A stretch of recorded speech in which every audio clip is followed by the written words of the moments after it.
কাফের মুশরিকরা রাসূল পাক সাল্লাল্লাহু আলাইহি সাল্লামকে তিনটি প্রশ্ন করেছিল, মনে আছে আপনাদের? এক নম্বর প্রশ্ন হচ্ছে, এ নবী, আপনি যদি নবী হয়ে থাকেন, সত্য নবী হয়ে থাকেন, তাহলে আসহাবে কাহাফ কি, এটা আপনি আমাদের সামনে বর্ণনা করুন, এক্সপ্লেইন করুন। এটা হচ্ছে নাম্বার ওয়ান প্রশ্ন। সেকেন্ড যেটা প্রশ্ন ছিল সেটি হচ্ছে, কোন সে ব্যক্তি পৃথিবীর সব জায়গায় ভ্রমণ করেছে, এই নামটা একটি আপনি বলুন, কিংবা যুলকারনাইন সম্পর্কে আপনি একটু বর্ণনা করুন। তিন নম্বর প্রশ্ন ছিল, ওয়ায়াসআলুনাকা আনির রূহ, রূহ সম্পর্কে আপনি আমাদের সামনে একটু বর্ণনা করুন। মনে আছে আপনাদের? এতগুলো বলার আজকে সুযোগ পাবো না, আজকে শুধু একটা পয়েন্টের উপরেই কথা বলবো, যে আসহাবে কাহাফ কি। সম্মানিত হাজিরিন, আসহাবে কাহাফ সম্পর্কে এটা সম্পূর্ণ যুবকদের উপর নির্ভর করে।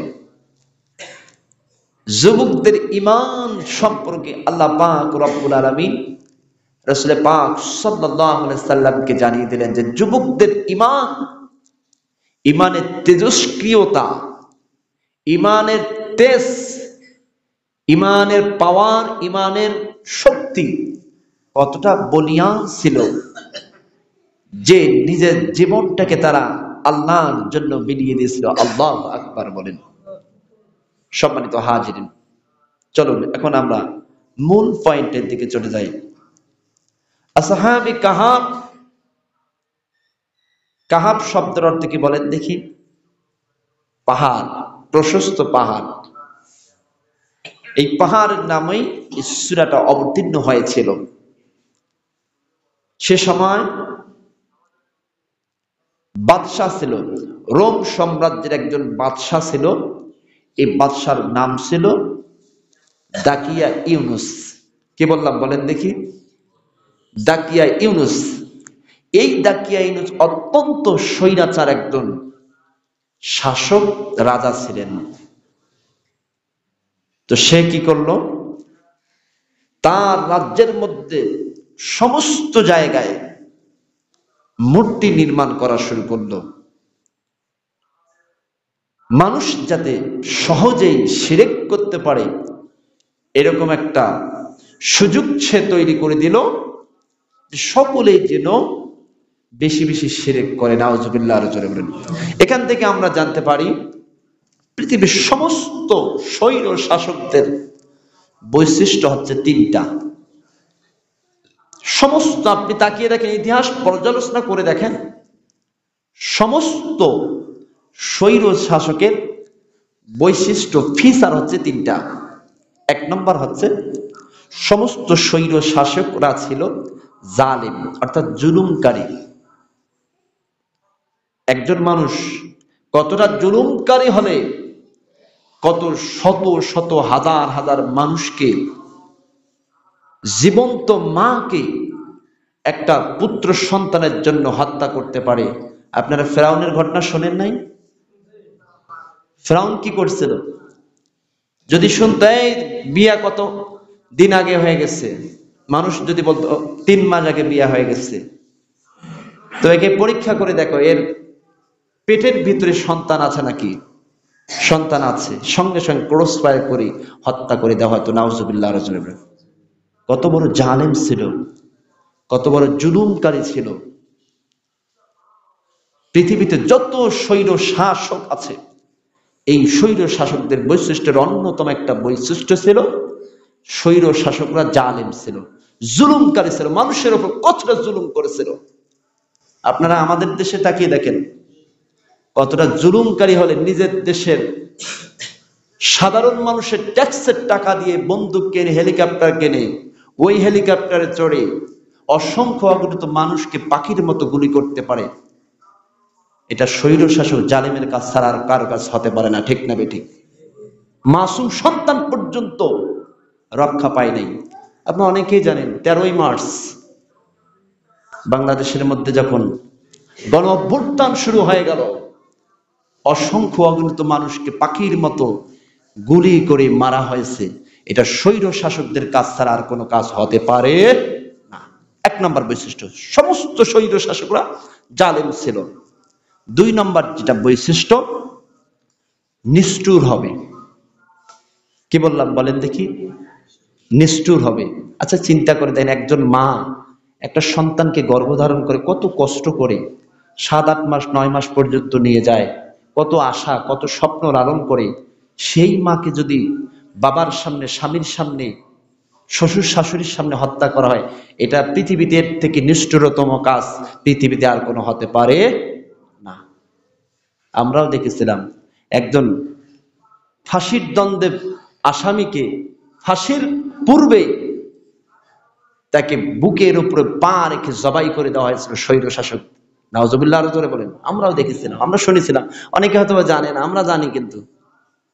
সম্মানিত হাজিরিন, আরেকটা বৈশিষ্ট্য, সমস্ত স্বৈর শাসকরা শিরক করার জন্য মানুষকে উদ্বুদ্ধ করে। আমরাও দেখেছিলাম বাংলার প্রতিটি ঘরে ঘরে, প্রতিটি মোড়ে মোড়ে শিরক করার জন্য আস্তানা তৈরি করেছে, বাবার নামক মূর্তি নামক তৈরি করে। ঠিক না বেঠিক? আরো জোরে বলেন।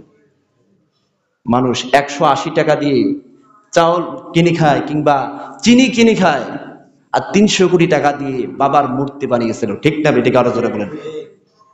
কিন্তু বাংলাদেশের তাওহীদি জনতা যখন জেগে উঠেছিল, মাত্র 2 ঘন্টার মধ্যে সমস্ত মূর্তি নামক ভাস্কর্যগুলোকে ভেঙ্গে চুরমার করে জমিনের সঙ্গে লাগিয়ে দিয়েছিল। ঠিক না বেঠিক? আরো জোরে বলেন। একটা ভাস্কর্য নয়, আল্লাহু আকবার বলবেন না? সমস্ত স্বৈর শাসকদের বৈশিষ্ট্য হচ্ছে 3টা। আল্লাহ তাআলা আমাদেরকে সকলকে হেফাজত করুন, সকল বলে আল্লাহুম্মা আমিন।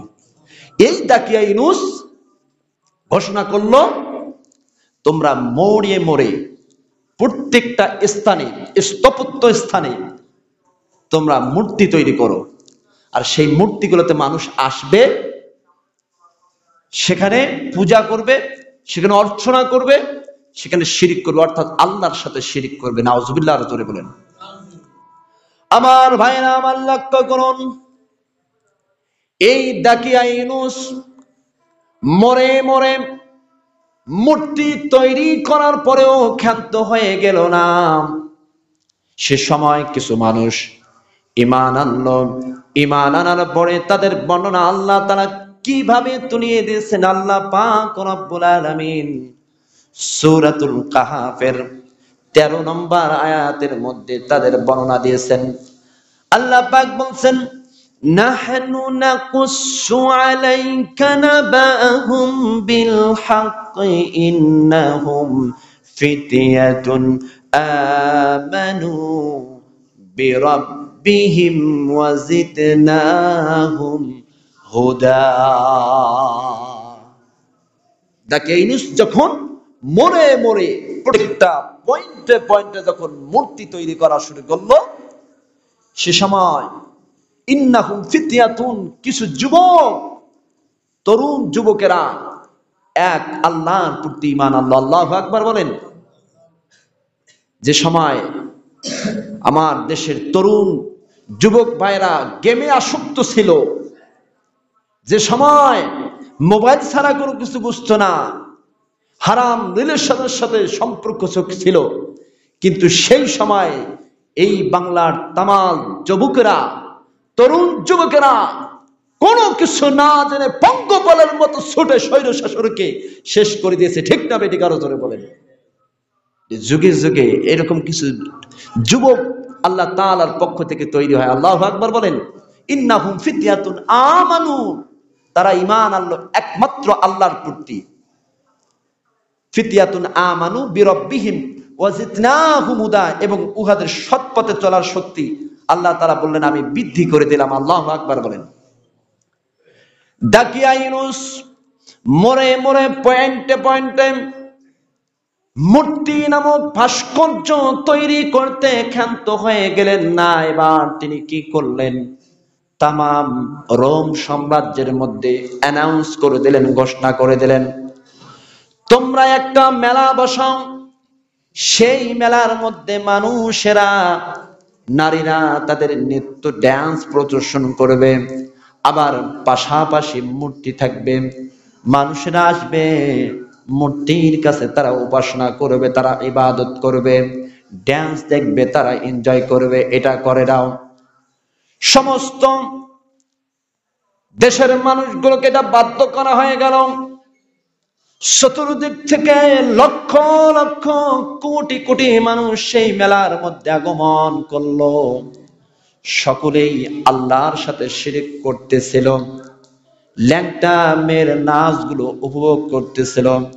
ঠিক ওই এক সময়, এমন এক সময় একজন যুবক ড্যান্স থেকে বের হয়ে একটা গাছের তলায় আসলো। আসার পরে বসে থাকলো। অনেক বড় লম্বা ইতিহাস আমার ভাইরা, আমার লক্ষ্য করুন। কিছুক্ষণ পরে আবার ওই ড্যান্স মঞ্চ থেকে আর একজন যুবক উঠে আসলো।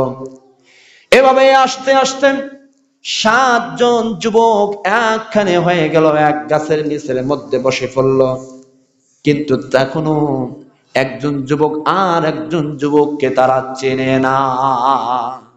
একজন যুবক অপরজন যুবককে তারা চেনে না। একজন যুবক চালাক আছে, সে বলতে লাগলো, আমি তো এসেছি, এখানে বসলাম, তোমরা এখানে ডান্স বাদ দিয়ে, মূর্তি উপাসনা বাদ দিয়ে, শিরক বাদ দিয়ে তোমরা এখানে এসেছো কেন?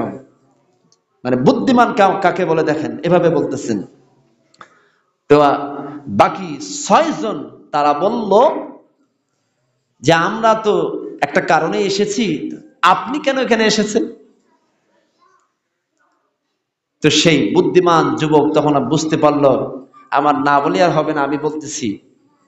তো তখন তিনি বললেন যে আল্লাহ আমাদেরকে সৃষ্টি করেছেন, সেই আল্লাহর ইবাদত বাদ দিয়ে আমরা কেন তাগুদের ইবাদত করব, আমরা কেন শিরক করব? সেই আল্লাহর সাথে তো আমি শিরক করতে পারি না। ইন্নাহুম আমানু বিরাব্বিহিম ওয়াজিদনাহুম হুদা। আমরা তো সেই আল্লাহর প্রতি মনোনিবেশ হয়েছি, আমরা তো কোনো শিরক করতে পারি না, এজন্য আমি এখানে এসেছি। আল্লাহু আকবার বলেন। বাকি 6 জন যুবক তখন একই কথা ব্যক্ত করলেন, একই মনোবাসনা ব্যক্ত করলেন। وربنا على قلوبهم إذ قاموا فقالوا ربنا السماوات والأرض لن ندعو من دونه إلها لقد قلنا إذا شططا।